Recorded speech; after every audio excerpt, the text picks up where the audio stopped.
Hei! Jälle siis kogumispäeviku jutud. Praegusel hetkel on mul läinud päris okeilt, suuresti tänu sellele, et ma viisin oma taara ära, insert pilt. Ja päris palju olen ma hoidnud kokku ka igapäevaselt siis mitte väljas kohvi joomise pealt ja Marti kurikuulsat veepudeli trikki kasutades. Tänases videos räägin ma veel vähemalt 3 asjast, mille puhul võib-olla oleks hea mõningad asju meeles pidada. Näiteks kui sa netist endale asju ostad, siis anna endale 1-2, ära pane seda mõnnaku, 1-2 päeva aega, et mõelda, kas sa ikka tõesti soovid seda kaupa endale koju tellida või mitte. Teiseks räägiksin sellest, et kliendikaardid on su sõbrad, nendega kaasnevad tihti ka uudiskirjad.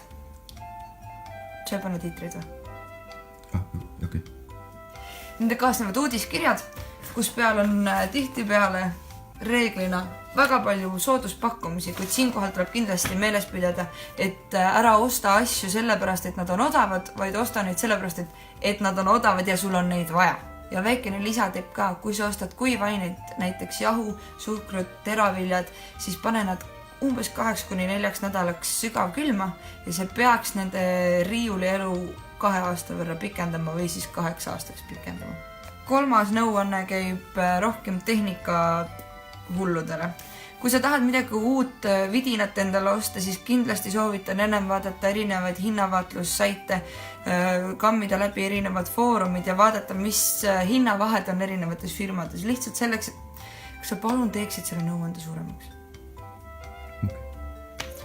Et sa saaksid lihtsalt mingisuguse ülevaate, mitte ainult hinnaalaliselt, vaid see, et kui palju sa mingi raha eest saad, nii et kindlasti vaata ja võrdle hindasid.